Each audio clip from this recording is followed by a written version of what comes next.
Caiu na net, vazou fotos, informações que ninguém queria saber, todo mundo ficou sabendo, né, pessoal? Então, Roberto Campos Neto se encontrou em um jantar com o Tarcísio. De um lado temos o presidente hoje do Banco Central e de outro lado temos o governador do estado de São Paulo. A gente vai falar mais sobre isso e o que isso pode gerar. Também temos, hoje começa a reunião do Copom para definir a taxa Selic.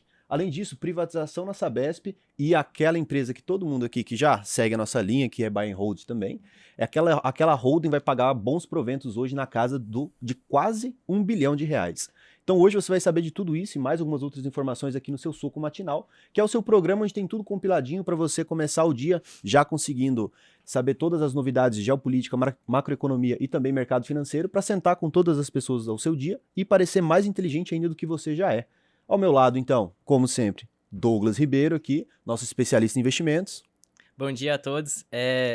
Queria agradecer ontem alguns comentários, que ontem aqui na empresa eu vivi um dia totalmente diferente, um dia de ator de Hollywood, então eu queria agradecer. Queria agradecer a quem fez os comentários que eu me pareci realmente o Leonardo DiCaprio, todo mundo foi bem interessante, então queria agradecer, obrigado de verdade.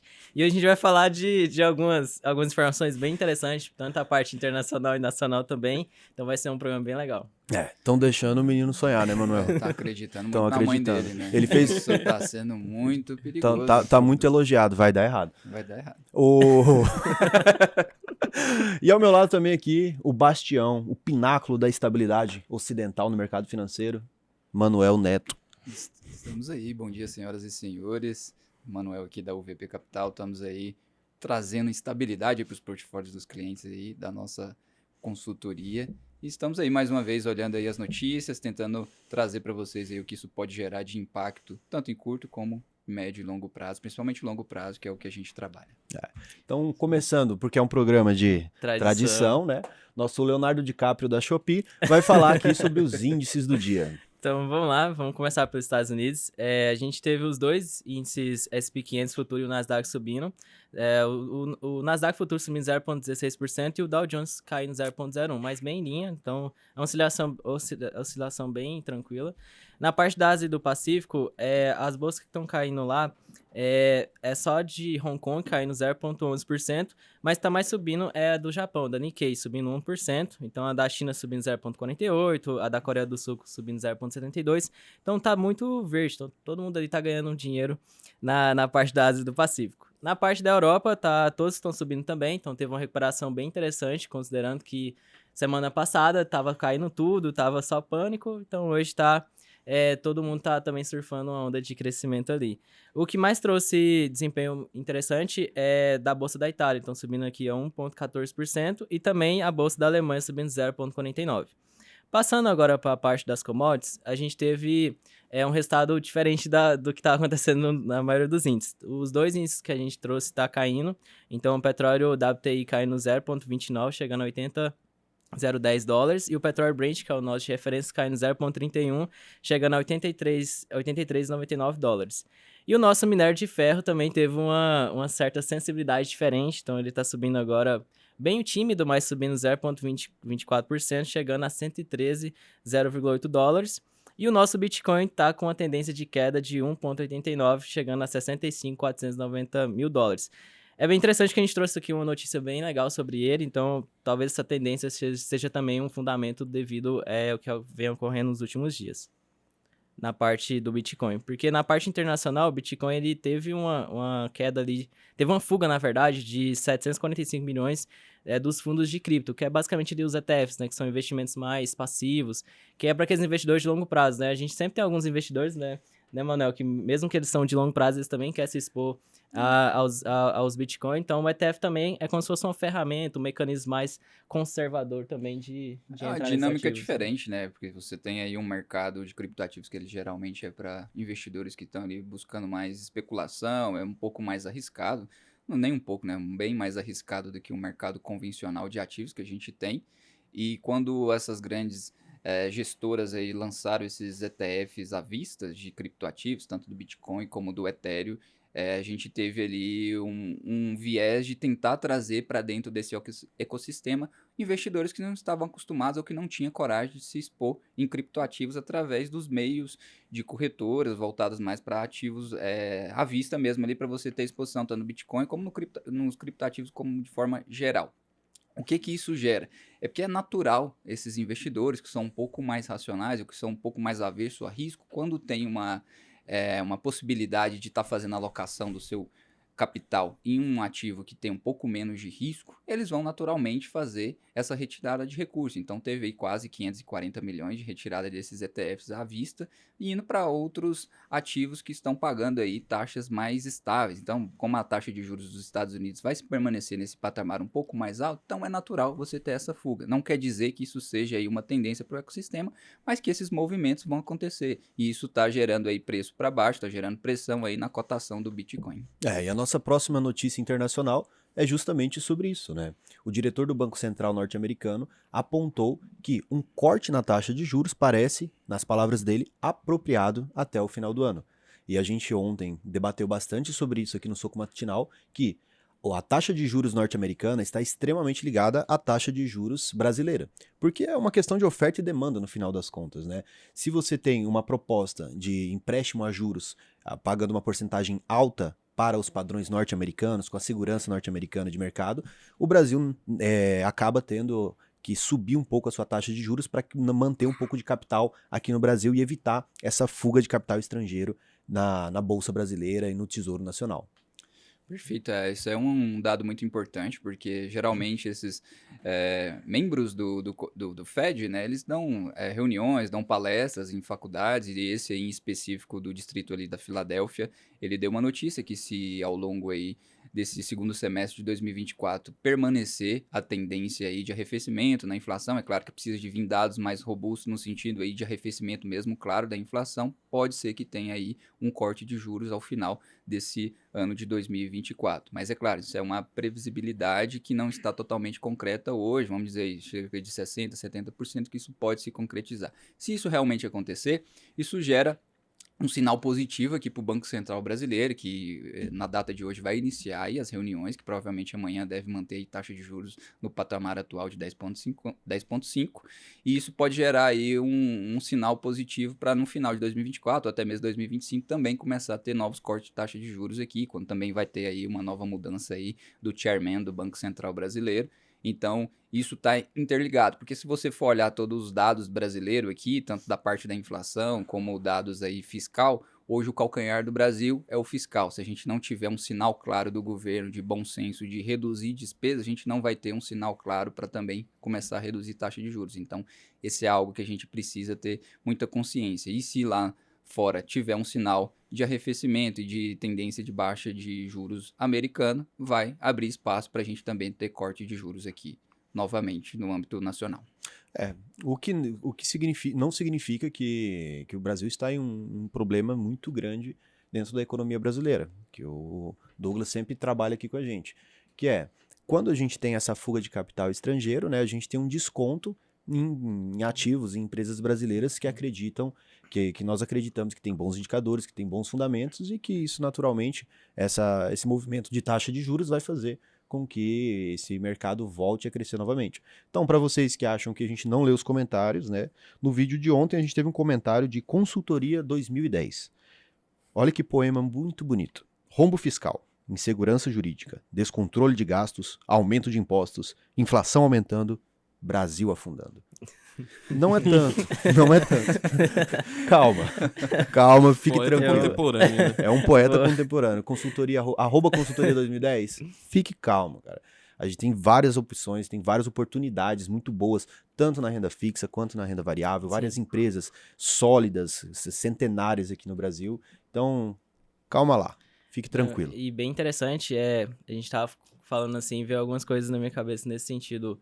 Tem um livro que chama Ciclos de Mercados, que, se não me engano, é do Howard Marks, que ele fala sobre a economia é um pêndulo, né? Então, a economia, ela vai pender ou se falta a parte mais favorável, desfavorável, mas uma carteira do investidor é aquela que consegue pegar todos os pontos, né? Acho que até o portfólio do Ray Dalio é um dos maiores, né? Que ele pega a parte ali do... Por exemplo, a renda fixa tá pagando bem? Poxa, a gente vai se posicionar na renda fixa. Mas se a renda fixa tá sendo favorável, quer dizer que a taxa de desconto das empresas em questão de valuation também tá alta. Então, os fluxos de caixa trazidos da valor presente também tá tendo um valor... como se fosse o valor presente da empresa um pouquinho menor do que a média histórica. Então, ele também se posiciona. Então, ele vai galgando oportunidade e ele vai crescendo o portfólio dele. Então, é bem interessante estudar tanto o Howard Marks, também na parte do ciclo de mercado, como também o Ray Dalio. Que aí, o jeito Ray Dalio de investir, acho que tem um... Não é o jeito Warren Buffett de investir, acho que tem também um certo título também do Ray Dalio. Só que eu não me recordo agora, mas é bem interessante vocês de casa só pesquisar como é que o Ray Dalio faz todo o portfólio dele, que é bem interessante.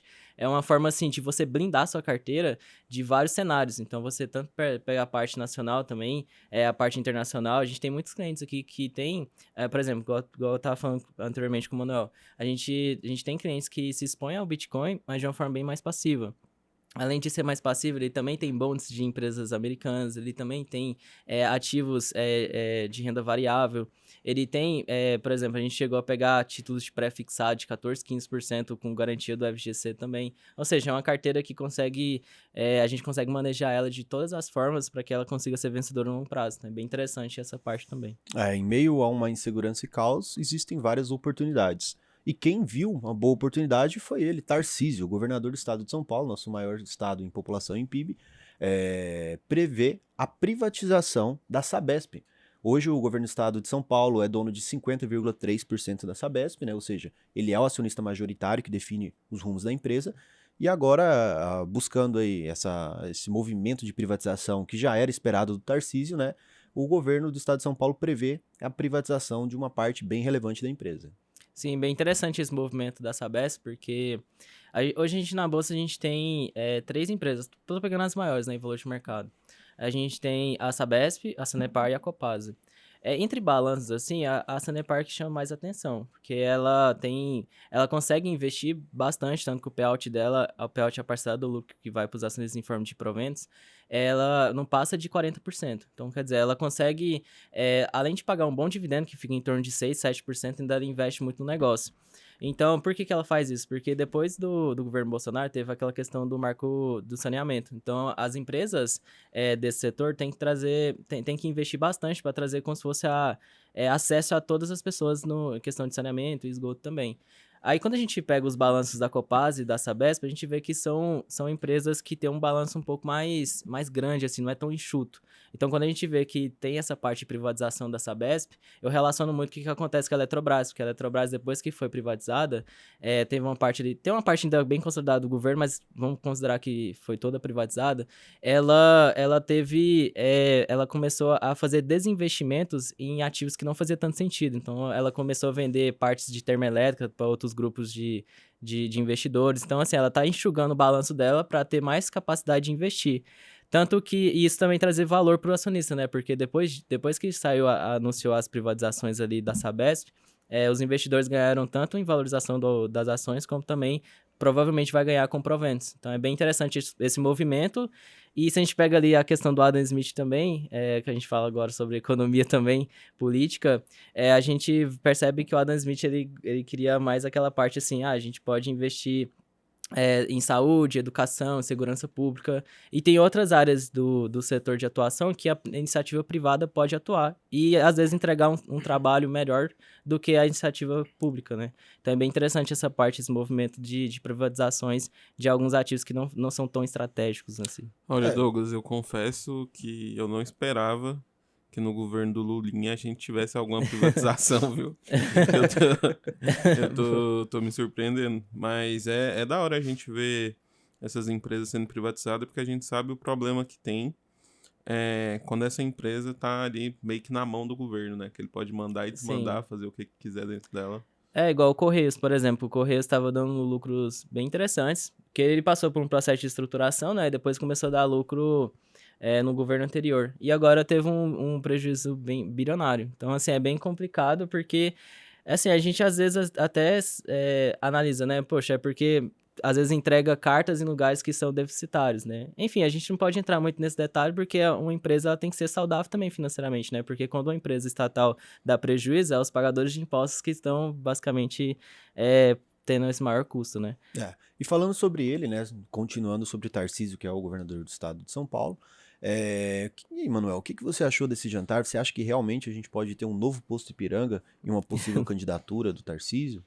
Sim, é um bom indicativo, tá certo que ainda é muito recente, né? Se for pensar, a gente ainda tem 2 anos aí para ter um novo cenário eleitoral aí para a presidência, lá em 2026, mas é um bom indicativo, é claro, é a dança das cadeiras aí, já é movimentos antecipados, e se realmente isso se concretizar, o mercado vai ver com bons olhos, porque querendo ou não, o Campos Neto aí fez um excelente trabalho, está fazendo um excelente trabalho, teve ali um pequeno desvio na parte ali com relação à redução da taxa de juros, além do que precisaria, mas foi um remédio ali que na época da pandemia não tinha muito o que fazer, então teve que reduzir ali para a taxa mínima histórica do Brasil da Selic por volta de 2% e depois teve que fazer aí um aumento considerável devido à questão da inflação, mas também mérito dele porque ele foi o primeiro Banco Central a iniciar esse processo de alta. Então eu vejo com bons olhos, acho que isso é muito importante, isso é um movimento muito assertivo e querendo ou não, acho que os órfãos do antigo presidente, do Bolsonaro, também vê com bons olhos aí essa aliança.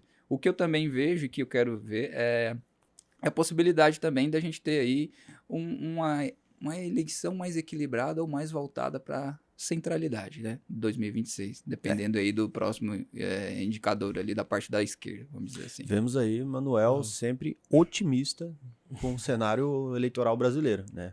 Não tenho tal crença, mas confio no seu julgamento. Sim. Agora vamos para as nossas notícias não tão irrelevantes, né? Que é esse quadro onde a gente separa as notícias mais rápidas aqui para finalizar o programa com você sabendo mais ainda. A gente tem aqui a Berkshire, que é a holding do Warren Buffett, né? Que ela reduziu a participação nos carros elétricos da BYD, ou seja, a holding era dona de 7,02% da BYD, ou seja, 7,02% de toda a BYD é uma participação extremamente relevante, e ela reduziu 0,12%, né, para 6,9% de participação. O que se deve a essa redução? Bom, é porque aqui na própria notícia a gente trouxe que esse investimento deu 20 vezes o capital do Buffett, né, da Berkshire Hathaway. Então, acho que é mesmo para balancear mesmo o portfólio, fez sentido eles desfazer desse ativo. É só fazer uma pequena correção, quando eu falei do livro do Ray Dalio, é Princípios do Ray Dalio. É porque eu tava com o jeito Warren Buffett de investir, mas é um livro bem legal também, porque ele fala toda a estrutura de portfólio, então faz sentido também para o investidor de longo prazo. É um dos grandes, assim, eu sou um dos grandes fãs também do Ray Dalio e também do Robert Marks em relação a essa questão de portfólio. Mas voltando à parte da BYD, é bem interessante a gente pensar sobre como o Buffett ele trouxe uma certa adaptação à economia americana, né? Porque ele pega ali, ele tem mais de 60 anos de investimento, então ele pega toda a parte industrial dos Estados Unidos e agora ele tem a maior parte da carteira da Berkshire Hathaway pela Apple, né? Que é mais de 40%. Então é bem interessante esse movimento, só que eu trouxe uma curiosidade porque tem alguns investimentos que o Buffett entra que às vezes não é ele diretamente, porque pode ser um dos prováveis sucessores dele no futuro, que tem aqui os nomes dele, que é o Toby Combe e o Ted Reschly. Então, quer dizer, às vezes ele pega investimentos porque lá em 2008 a BYD não era uma empresa que dava lucro, era só uma expectativa de algo que poderia ir para o futuro. Por isso que ele só colocou 230 milhões de dólares, que para ele é um valor bem, bem pequeno em relação ao portfólio todo. E deu um lucro importante para a holding, né? Então é bem interessante essa parte do Buffett também, essa parte de buy and hold, que é algo que a gente acredita, que é essa pegada mesmo de longo prazo, de acreditar nos projetos e também ficar nas empresas, que isso é o que mais traz retorno pra gente, que é o que a gente acredita, o que a gente trabalha aqui na UVP. E agora para você, acionista da nossa holding Itaúsa. Aqui a gente sempre fala dela, né? É uma empresa extremamente sólida, extremamente pagadora de dividendos. A holding anuncia um pagamento de quase R$1 bilhão em dividendos, né? Então, se você aí é acionista da holding, se você aí já está posicionado em Itaúsa, né? Prepara o seu bolso que vai cair moeda aí nesse final. Sim, vai cair moeda. Lembrando que esse provento, ele é para os acionistas que estavam na base acionária de 21 de março de 2024. Quem é cliente nosso que dá o VP vai receber esse valor. Então, quem não é, infelizmente, Não vai receber porque Nem a mão de base alface, acionária É mão de ficou- alface. não teve, porque essa base acionária ela é antiga, ela é de 21 de março desse ano, mas é uma empresa bem legal, né? É uma empresa de fundamento, é uma empresa que controla ali o Itaú também, tem outras empresas interessantes, a Alpargatas, tem a Dexo, tem a Duratex. própria Duratex também. Então é uma empresa bem legal de você estudar. É uma empresa que, ao longo do tempo, gerou valor para o acionista tanto em valorização como também em proventos, que parte muito da ideia ali do investimento, que pode acontecer também com a Sabesp também, que é aqueles investidores que ganham dinheiro tanto com a valorização como também com a distribuição de lucros da empresa. Então, para finalizar, você aí, acionista da Itaúsa, felicidades se você estava posicionado antes, arrependimento talvez se você não se posicionou a tempo. E para finalizar o nosso programa de hoje, nessa terça-feira, o recado final vai para ele, para aquela câmera, Manuel Neto. Perfeito. Você que quer manter aí seu ambiente familiar estável, tranquilo, sem problemas, não quer deixar ali nenhum impagável entre você e a sua esposa, seu companheiro, fica aquela dica. Se você tem recurso ali disponível e tem ali aquele famoso cunhado ou cunhada pedindo dinheiro, fala que você não está líquido. Fala que você está fazendo ali algum investimento no mercado que é melhor do que você ir querer ir em algum investimento ali, por exemplo, na parte ali da avestruz massa. Não vai investir naquelas coisas ali como da avestruz massa ali dos ovos. Vai em algo mais sólido. Tenta ser o mais sensato possível para manter o ambiente ali estável da sua família. Ô, Manuel, não dá pra confiar em alguém que pega a sua irmã, né? Não dá. Isso aí é inadmissível. Com esse a gente acaba hoje.